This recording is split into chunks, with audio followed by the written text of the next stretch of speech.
What if the message you sent in pure fear didn't reach help, but reached power instead?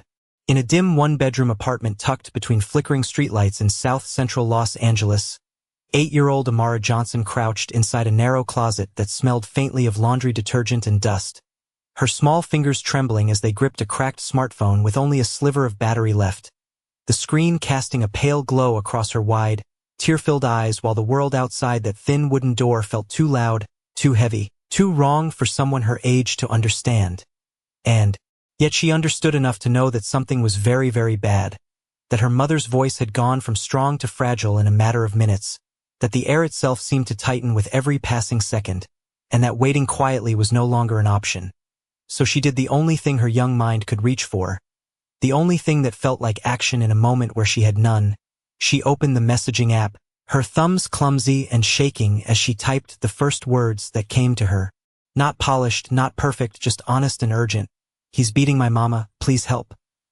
The letters slightly misspelled, the punctuation forgotten, but the fear unmistakable, and then she stared at the number at the top of the screen, one she didn't recognize, one she hadn't meant to type, but there was no time to question it, no time to second-guess whether it was right or wrong, because when you are 8 years old and scared, you don't think in terms of probability, you think in terms of hope.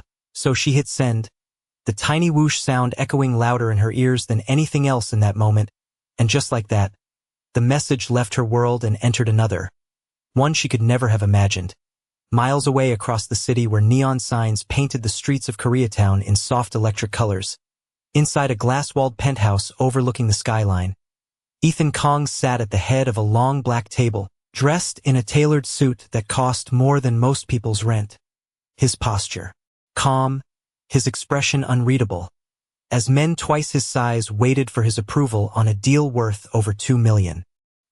Numbers, contracts, and quiet authority filling the room like a language only they spoke, and then his phone buzzed, once subtle, almost ignorable, the kind of interruption he would normally dismiss without a second glance.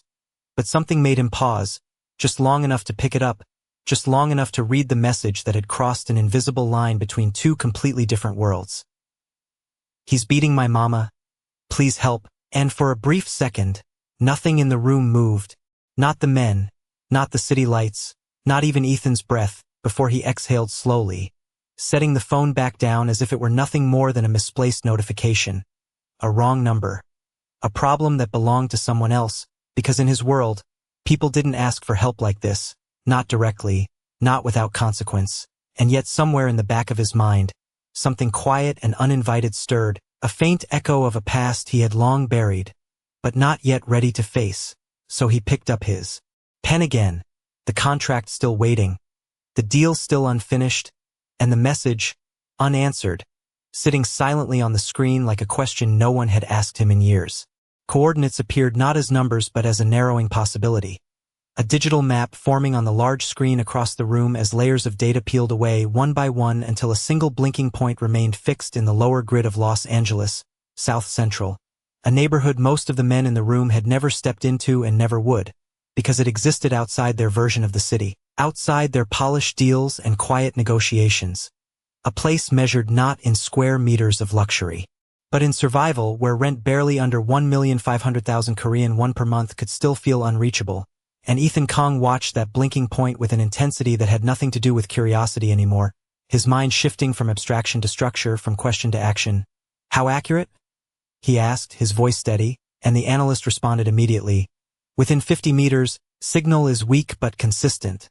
And that was enough, not certainty but proximity, and in his world proximity was all that mattered, because distance could be closed, but time, once lost, could not be reclaimed.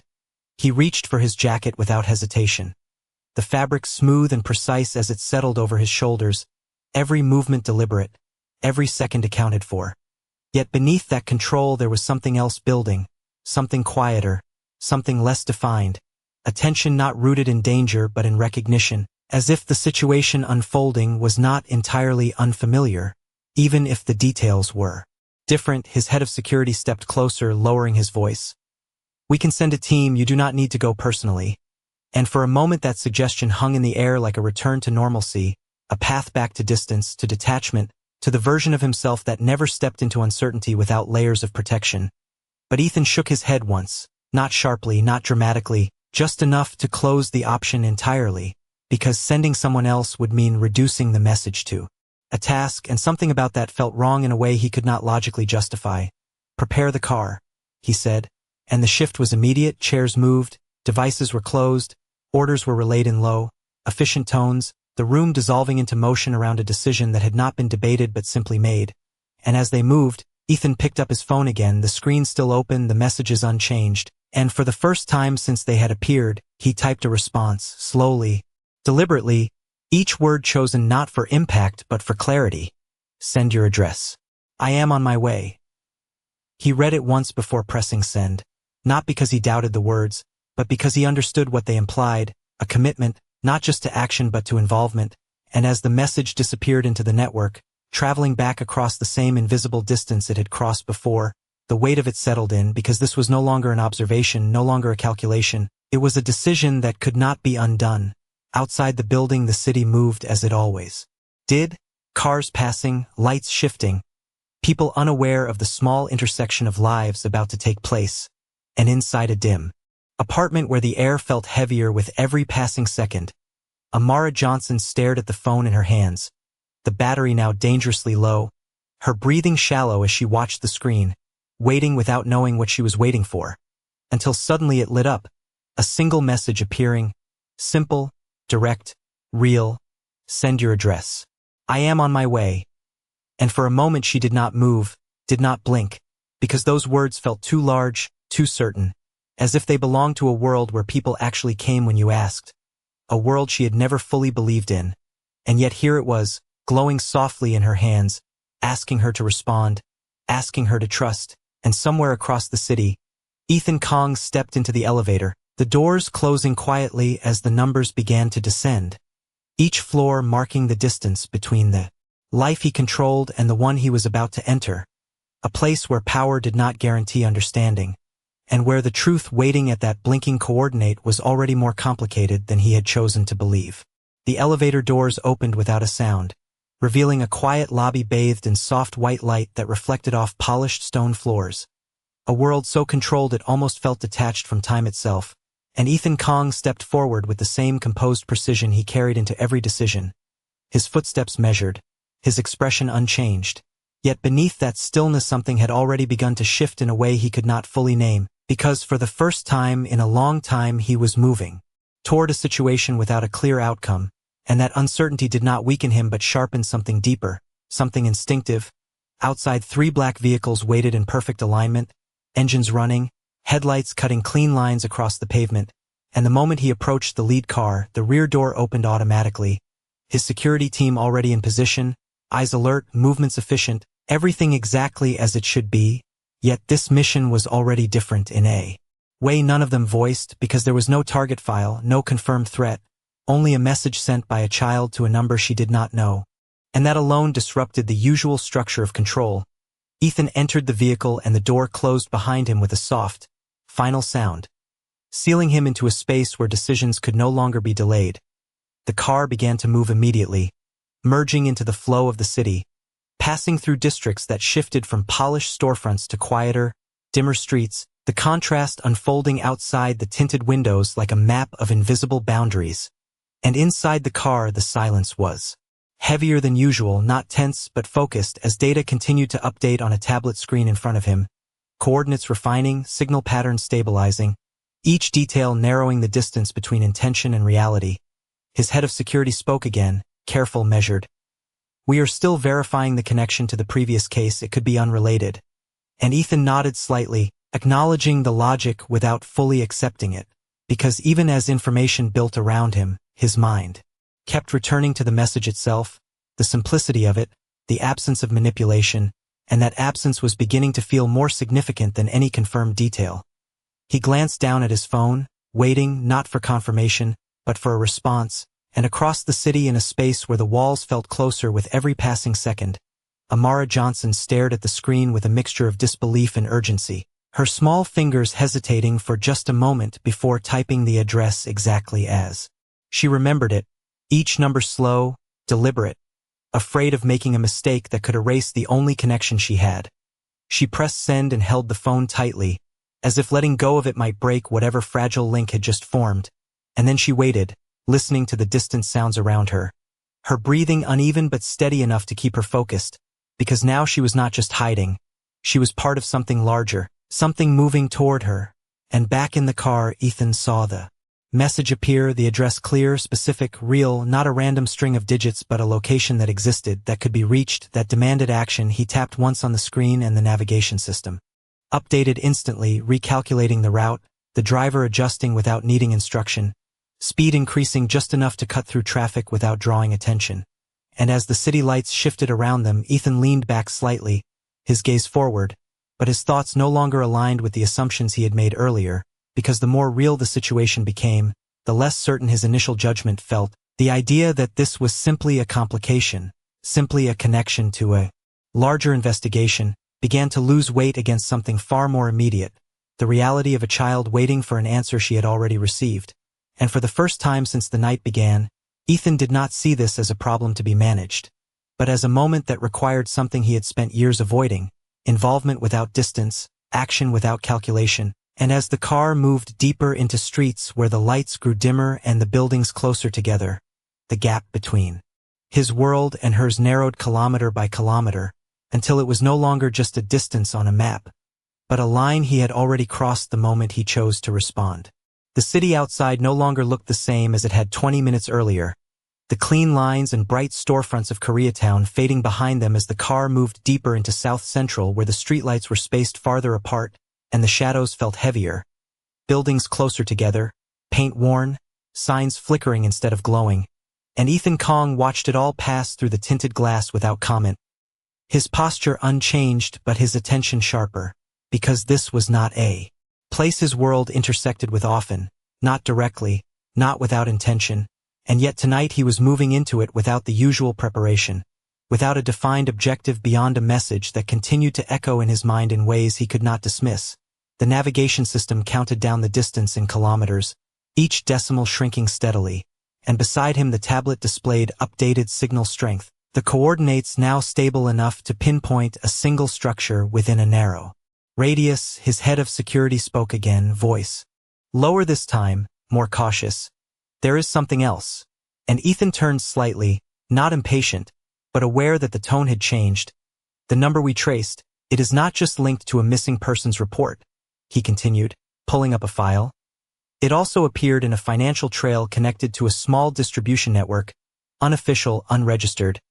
The words were chosen carefully, avoiding assumptions but not avoiding implication, and Ethan's gaze shifted to the screen, scanning the limited information available, the fragments incomplete but suggestive, a pattern beginning to form that aligned too easily with his earlier suspicion. And just like that, his mind adjusted again, not toward compassion but toward calculation, because if the message came from within a network, then it was not simply a cry for help, it was a variable, a potential risk, something that needed to be controlled rather than rescued. And that thought settled quickly, efficiently, restoring a version of clarity he was far more comfortable with. "Then we proceed carefully," he said, his voice returning to the controlled tone his team recognized, and the men around him nodded, adjusting their posture, their expectations shifting with his words, because this was familiar territory again: investigation, containment, strategy. And yet even as that structure reformed around him, something remained unsettled beneath it, something that did not fully agree with the conclusion he had reached. But he ignored it, as he had learned to ignore many things that did not serve immediate purpose. Outside the car the streets narrowed further, the navigation system announcing the final approach, less than half a kilometer remaining, and the driver reduced speed slightly, not enough to draw attention but enough to allow observation.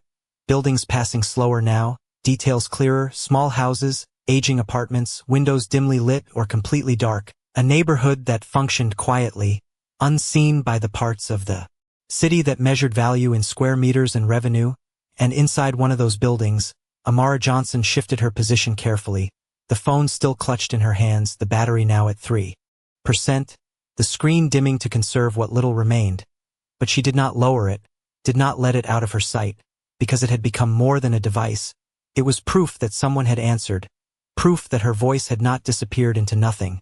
And even as the sounds around her continued, distant and indistinct, she focused on that single connection, replaying the message in her mind as if repeating it could make it arrive faster, could turn words into footsteps, into presence, into something real. And across the narrowing distance Ethan Kong felt the shift again, subtle but undeniable, because as the location became real, as the abstraction resolved into a place he could physically enter, the idea of control felt less certain, less complete, and for the first time since he had chosen to come, a question formed that he had not yet answered, not about the situation, not about the network, but about himself, about why he had not simply sent someone else, why he had allowed a single message to alter the direction of his night. And as the car turned onto the final street, the navigation system announcing arrival within seconds, that question remained unresolved, waiting, just like the child on the other side of a door he had not yet opened. The car slowed almost imperceptibly as it turned onto the final street, tires rolling over uneven asphalt that carried the quiet history of a neighborhood long overlooked, and Ethan Kong leaned slightly forward, his gaze fixed through the windshield as the address aligned with reality for the first time. A small structure positioned between two others that looked nearly identical, worn paint, narrow windows, a single dim porch light flickering as if uncertain whether to stay on or give up. Entirely, and for a moment nothing moved, not inside the car, not outside it, as if the entire scene had paused at the edge of something that had not yet decided how it would unfold. The driver eased the vehicle to a stop about 20 meters away, not directly in front but close enough to observe without announcing arrival, and the other vehicles followed at a measured distance, forming a quiet perimeter that blended into the stillness of the street. Ethan did not open the door immediately. Instead he watched, scanning details that most people would miss, the angle of the curtains, the faint glow behind one window, the absence of movement where there should have been some, because even in a place like this, life usually left small traces, subtle signs that someone was awake, someone was present, but here those signs felt inconsistent, and that inconsistency tightened something in his chest that had nothing to do with fear and everything to do with timing. Beside him his head of security spoke softly. "We confirm the signal is inside, same structure?" And Ethan nodded once, his hand already moving toward the door handle, but before he opened it, his phone vibrated again, a small sound that cut through the silence with unexpected precision, and he paused, looking down at the screen. Another message, shorter than the others, more fragmented. "I hear him, he is coming." And for the first time since this began, the words did not settle into analysis. They moved straight through it, bypassing logic, bypassing structure, reaching something far more immediate, and Ethan's grip tightened slightly before he opened the door and stepped out into the night air. The temperature cooler here, the scent different, less filtered, more real, his shoes meeting the ground with a quiet certainty that carried none of the hesitation he had felt moments before, because whatever this was, whatever network or complication lay beneath it, there was also a child inside that building who had already placed her trust in someone she did not know, and that fact had begun to outweigh everything else. His team moved into position without needing instruction, spacing themselves naturally, eyes scanning, hands ready but controlled, not escalating, not drawing attention, just present, and Ethan walked toward the house at a steady pace, each step closing a distance that had started as a message and become something far more tangible. And inside, Amara Johnson heard something new, not louder, not clearer, but different, the faint sound of a car stopping outside, of doors opening, of movement that did not belong to the rhythm she had been listening to for what felt like hours. Her heart reacted before her mind did. A sudden shift from waiting to something closer to hope, and she tightened her grip on the phone, the screen now dimming further as the battery dropped to 1%. But she did not look at it, because for the first time she did not need to. Something had changed in the air itself, something that suggested the words she had sent had not only been received, but answered. And as Ethan reached the front of the house, standing just outside the door that separated two completely different lives, he paused for a fraction of a second, not out of doubt but out of recognition, because this was the moment where assumption ended and truth began, and whatever waited on the other side would not be what he had already decided it was. The door stood between two worlds that had no reason to ever meet, its surface worn, the paint chipped in places where time and use had quietly taken their toll, and Ethan Kong raised his hand but did not knock immediately, because something about the silence inside felt unnatural, not empty, but restrained, as if sound itself had been held back, and that hesitation, brief but deliberate, allowed something else to surface, a shift not in the environment but in his perception of it. Because for the first time since arriving, He was no longer looking at the house as a location tied to a network or a case. He was seeing it as a place where someone had chosen to reach out despite having no reason to believe it would work, and that realization did not align with the assumptions he had made during the drive. It did not fit the narrative he had constructed to keep distance between himself and whatever waited inside. His head of security stepped closer, lowering his voice. "We can enter now," a suggestion framed as readiness, not urgency. But Ethan did not move forward yet. Instead he listened, not to obvious sounds, but to the absence of them, the kind of quiet that suggested something had already shifted inside before they arrived. And behind that door, Amara Johnson pressed herself closer to the wall, her breathing shallow, her eyes fixed on the faint outline of light beneath the doorframe, because she had heard it too, the subtle change outside, the presence of something unfamiliar but not threatening, and she did not know how to explain it, only that it felt different from everything else that had filled the space before. Her phone screen flickered once, the battery finally dropping to zero, the light disappearing completely, leaving her in darkness except for that thin line beneath the door, and for a moment fear tried to return, tried to fill the space left by uncertainty. But something else held it back, something quieter, steadier, the memory of the message she had received, the certainty in those words, and she held on to that instead. While outside, Ethan finally lowered his hand and pushed the door open slowly, not with force, not with urgency, but with control, allowing the space to reveal itself rather than breaking into it, the hinges giving a soft, almost reluctant sound as the interior came into view, dimly lit, the air still, the arrangement of the room simple but disrupted in subtle ways that suggested recent movement, recent tension, and Ethan stepped inside, his presence filling the space not through volume but through certainty, his team following at a measured distance, their positions precise, their attention scanning every detail. Yet Ethan's focus was not on the structure, not on the potential threats his training had conditioned him to identify. It moved past those layers almost immediately, searching for something else, someone else, because the message had not come from a system or a network, it had come from a child, and that truth had begun to override everything he had assumed. He moved further into the room, his voice calm but clear. "You are safe now." The words spoken not as a declaration of control but as an offering of presence, and for a second nothing responded, the silence stretching just enough to challenge belief, until from the far side of the room, near a narrow hallway, a small movement broke through, subtle, hesitant, but real, and Ethan's gaze shifted instantly, locking onto it with a focus that had nothing to do with strategy and everything to do with recognition, because in that moment the entire situation reframed itself, not as a complication tied to a larger operation, not as a risk to be managed, but as a single point of connection between two lives that had never been meant to intersect. And as Amara stepped into the faint light, her eyes adjusting, her posture uncertain but determined, the distance between them closed in a way no calculation could have predicted, and Ethan understood, without needing confirmation, that everything he had believed about this situation up until now had been incomplete, and that the truth, whatever it was, had already begun to reveal itself in ways he could no longer ignore. For a moment neither of them spoke. The distance between Ethan Kong and the small figure in front of him measured not in meters but in everything that separated their lives until this exact second. Amara Johnson stood there with her shoulders slightly raised as if bracing for something she could not yet define.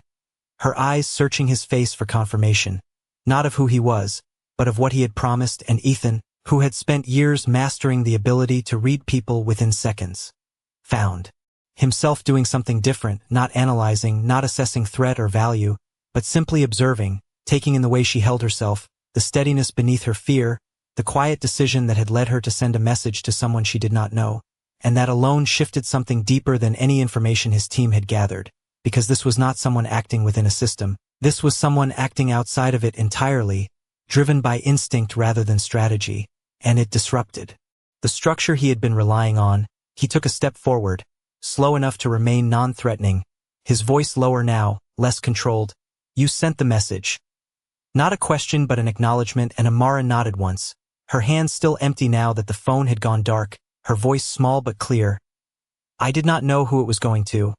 And that sentence, simple as it was, carried more weight than anything else that had happened that night, because it removed the last layer of assumption Ethan had been holding on to. There was no intention behind the number, no hidden connection, no calculated move. It was chance, pure and unstructured, and that realization settled in with a quiet force, breaking apart the framework he had built during the drive, because if the message had not been directed, then his involvement had not been predicted, which meant everything unfolding now was outside the control he depended on, and that truth did not weaken him, but it forced him to see the situation differently, to engage with it. Without the safety of certainty, he glanced briefly toward the rest of the room, confirming what his team had already secured, that there were no immediate threats present, that the space was contained, but his attention returned almost immediately to Amara, because she was the center of this, not the environment, not the case, and as he looked at her more closely, he noticed something else, something that had not been visible from a distance. Not fear, not panic, but resolve, a quiet determination that did not match her age, and that detail unsettled him more than anything else, because it suggested this was not the first time she had been forced to be strong. "Where is your mother?"